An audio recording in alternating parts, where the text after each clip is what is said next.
Trailer की शुरुआत एक बूढ़े साधु की आवाज से होती है। जब नक्षत्र लाल हो जाते हैं, समय अपना रूप बदल देता है। इस लाइन के साथ हम देखते हैं ब्रह्मांड में घूमते ग्रह, प्राचीन चिन्ह चमकते हुए और एक विशाल चांदी जैसा तूफान जो पृथ्वी की तरफ बढ़ रहा है। वो तूफान धीरे धीरे वाराणसी के आसमान के ऊपर एक भंवर वॉर्टेक्स में बदल जाता है।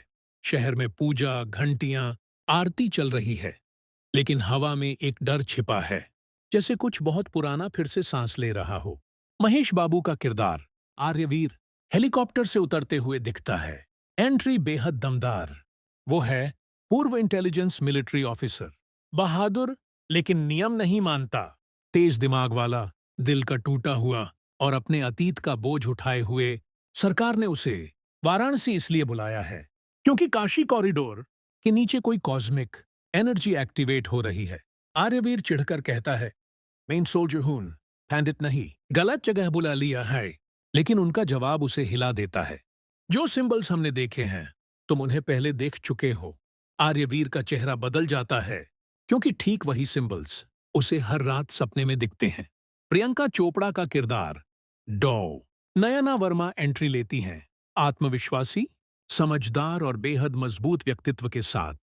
वो हैं दुनिया की top astrophysicist, astral energy pattern की एक्सपर्ट, बेहद साहसी और एस्ट्रल कोड को समझने के मिशन पर।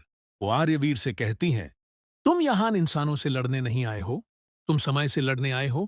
वो उसे सैटेलाइट इमेजेस दिखाती हैं, नदी के नीचे चलती परछाइयां, बदलते हुए धातु के प्लेट, सिंबल्स जो अपनी शेप खुद बदलते हैं। और सबसे डरावनी बात, इन सिंबल्स की गणना 12,000 साल पुराने सितारों से मिलती है। आर्यवीर पूछता है, ये किस युग के चिन्ह हैं? नयना शांत होकर कहती हैं, एक ऐसी सिविलाइजेशन के जिसे हिस्ट्री भूल चुकी है। रात के सर्वे के दौरान पूरी गंगा बीच से दो हिस्सों में खुल जाती है, जैसे किसी ने पानी चीर दिया हो। नीचे से एक भीषण आकार का धातु का ढांचा दिखता है जो चमक रहा है, जैसे जिंदा हो। फौरन एक भयंकर वॉर्टेक्स फूटता है। सैनिक उस वॉर्टेक्स में खींचकर समय के टुकड़ों में बिखर जाते हैं। आर्यवीर एक को बचाने की कोशिश करता है, लेकिन वो सैनिक हवा में ही मिट जाता है। अचानक उस वॉर्टेक्स से एक आकृति बाहर आती है। पृथ्वीराज सुकुमारन का किरदार रुद्राक्ष राय भंवर से ऐसे निकलता है जैसे समय को फाड़ कर बाहर आया हो। उसकी मीटियोर जैसी काली आर्मर, सुनहरे जलते हुए आंखें और राजसी चाल उसका पहला संवाद रोंगटे खड़े कर देता है। वरुणालोका का राजा वापस आ गया है और इस समय चक्रा में सिर्फ मैं ही जीत सकता हूं।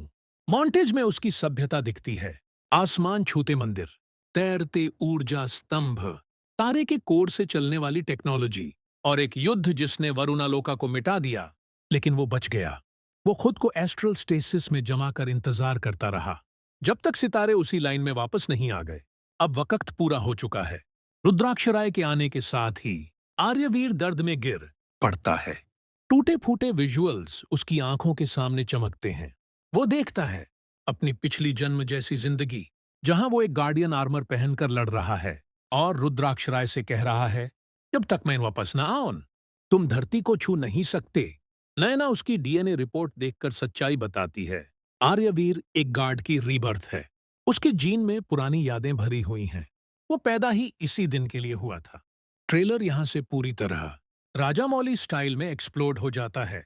एक गंगा के नीचे की विशाल एस्ट्रल शिप आसमान में उठती है। शहर हिलने लगता है। दो टाइम फ्रैक्चर्स बनते हैं। एक ही इंसान की दो दो वर्जन सड़क पर दिखती हैं। 3 अस्ट्राल वॉरियर्स बाहर आते हैं, नीली चमक वाले सैनिक जो ग्रेविटी को नहीं मानते। 4 नैना टाइम लूप में फंस जाती है। वो एक सेकंड बूढ़ी, अगले ही सेकंड जवान।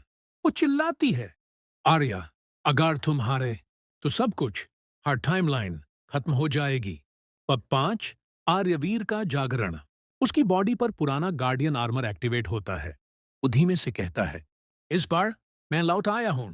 अंत में खुलासा होता है, वो कॉस्मिक स्टॉर्म कोई मौसम नहीं, वो हथियार है।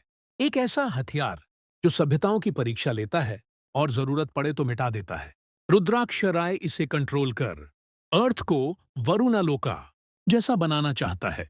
क्लाइमेक्स में आर्यवीर टाइम कोलैप्सिंग में कूदता है। रुद्राक्ष राय आसमान फाड़कर ऊर्जा निकालता है। वाराणसी हवा में तैरता है। समय रुक जाता है और दोनों की शक्ति टकराती है। रुद्राक्ष राय, समय मेरा है। आर्यवीर, समय जिसका हो, जीत भी उसी की होती है। दोनों टकराते हैं। एक तेज सफेद चमक, स्क्रीन काली। ऐसी ही लंबी, सुंदर और सिनेमैटिक कहानी सुनने के लिए सिनेमा डिकोड को अभी सब्सक्राइब करें। और अगर कहानी पसंद आई हो तो लाइक, कमेंट और शेयर जरूर करें। आपकी एक क्लिक हमारा हौसला बढ़ा देती है। रोज नई मूवी एक्सप्लेनेशन सिर्फ सिनेमा डिकोड पर। सिनेमा डिकोड, कहानी को उसकी असली रूह के साथ सुनाने का एक ही ठिकाना।